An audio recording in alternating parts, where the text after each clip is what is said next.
All right, whenever you are ready, Kate. Okay.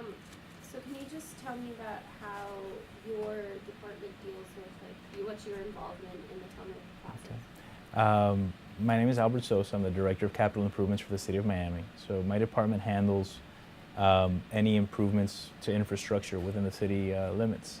The Port of Miami Tunnel project is a Florida Department of Transportation project that is partially on Watson Island, which is City of Miami property, and it's also under the bay and onto Dodge Island, which belongs to the county with the Port of Miami there.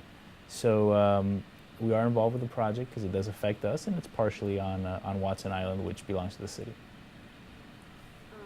And I know there's a whole process to getting the permits for either dumping the soil or doing that kind of thing. Can you tell if it's very money? Sure, absolutely.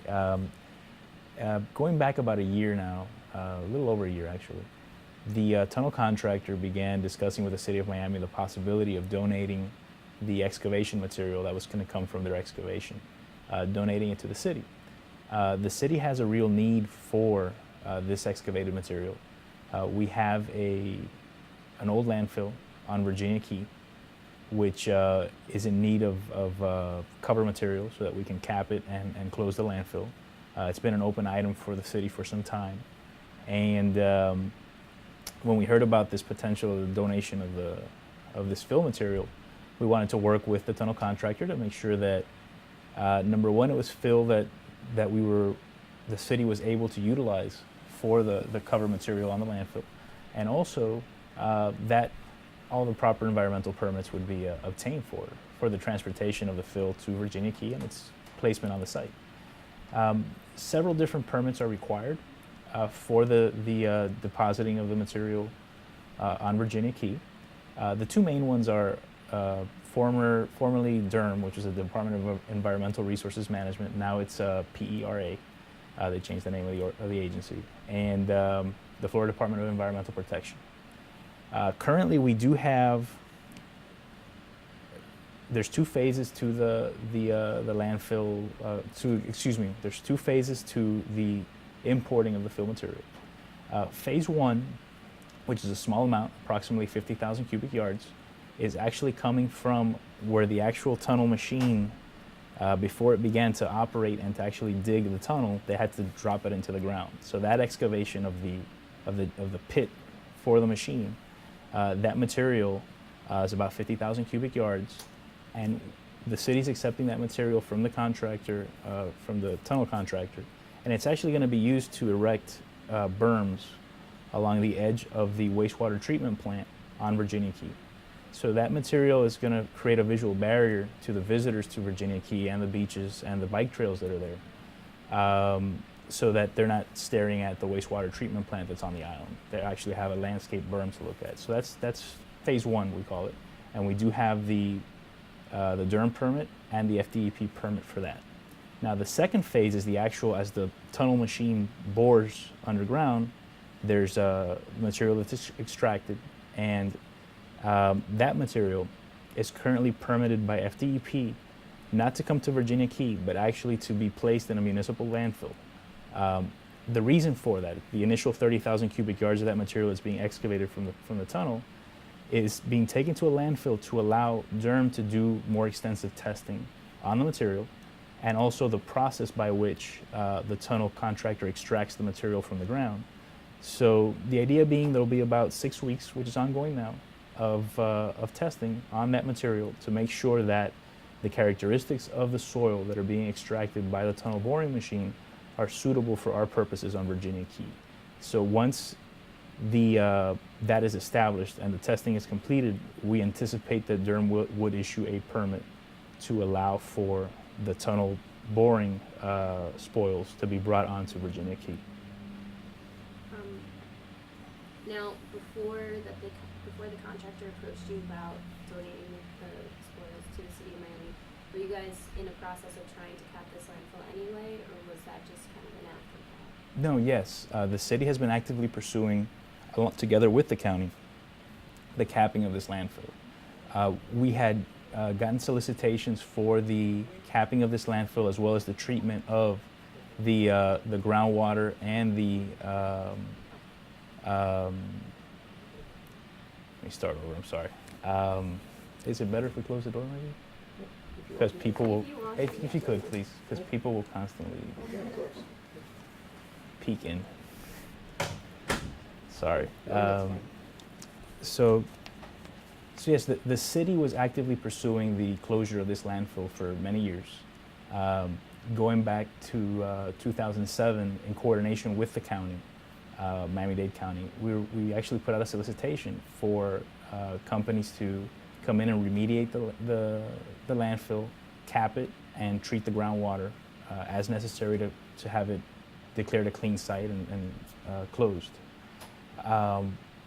We were never able to, with the funds that we had, we were never able to complete that activity. We just didn't have sufficient funds that were necessary to perform this.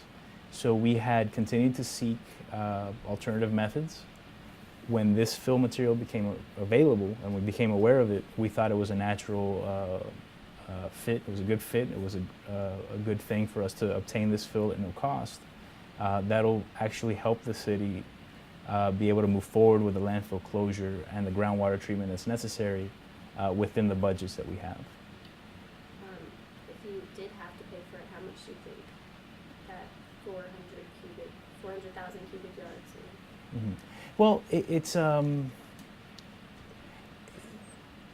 we're seeking residential quality material because part of our master plan for Virginia Key has this specific location where the landfill is today being utilized as a recreational facility, whether they be playing fields for soccer, baseball, just open fields for picnicking, etc. So it has to be residential quality material that we bring on site. When you're looking at cost to import residential material, if we were to buy it on the open market, the cost will vary. It just depends on the hauling distance that you're having to pay for where you're getting it from. It could be as little as $8 a cubic yard. It could be as much as $15 a cubic yard. It just depends on the hauling length and other parameters related to where the fill is coming from. But that would be the price range of what you're looking at.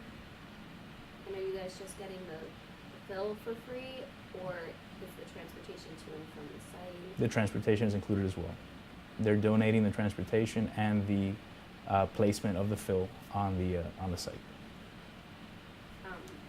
Now, what's the plan if it does not come back as residential quality? We won't accept it.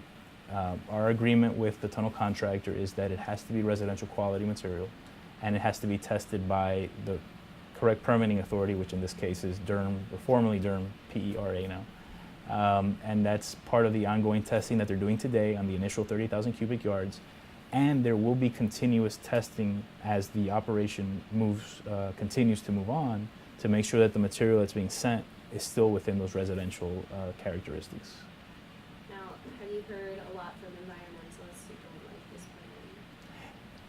I think there has been a lot of concern expressed by different groups, and we welcome the discussion.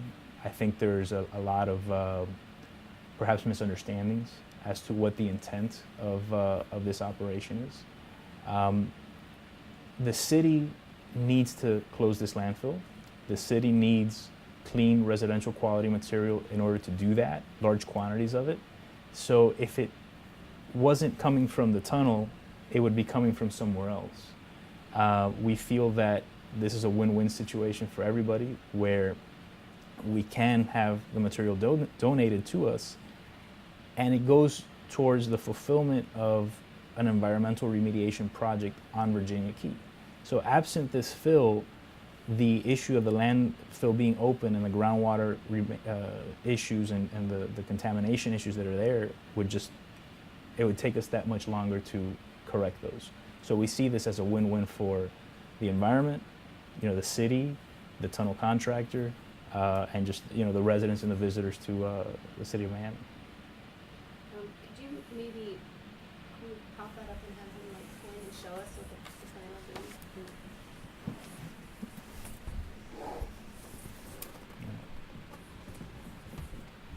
What we have here is the Virginia Key Master Plan.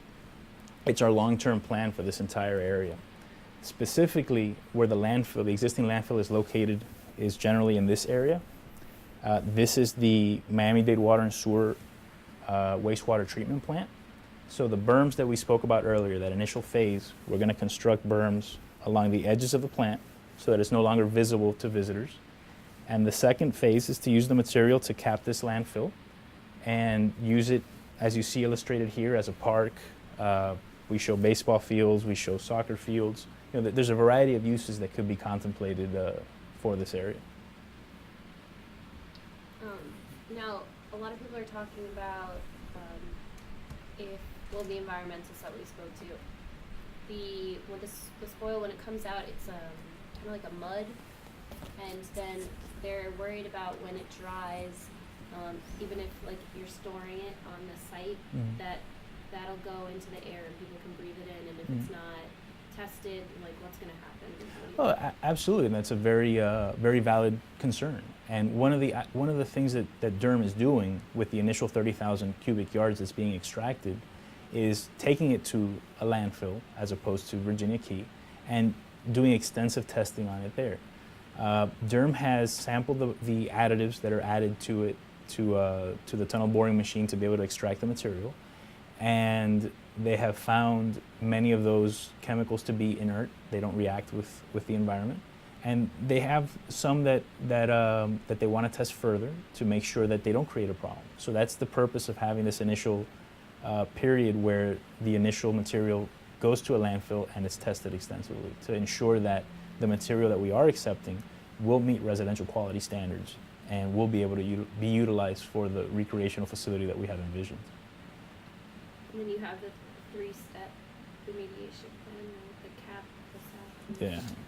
Give me a second. That's a little more. Okay. It's a cap and a wrap. It's 2 steps.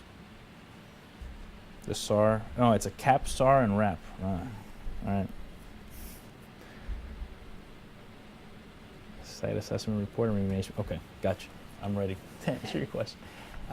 The capping of the landfill is basically a 3-step process. Initially, there's a contamination assessment report, a CAP it's called, and we have that in place already, so that's complete. The second step is a site assessment report. We have that partially complete, and we need to finalize that. And then the final step is the remediation action plan, the RAP, and that's physically, we've documented what's there, we've documented how we're going to fix it. That's the final step, is actually going out and implementing your remedial action plan. We anticipate that in order to get all of these plans in place and the permits in place to cap the landfill will take us 12 to 18 months. That's the time frame that we're looking at right now. I mean, is there anything you'd like to add about the project? Do you think there's anything you'd like to say in particular about it? No, I mean, I think we covered it. The city of Miami's emphasis with this to the community and specifically some of the questions that have been brought up from environmentalists who have concerns is that absent this fill material that we're being donated, the time frame that it would take the city and the county to remediate this landfill would be a much longer term activity.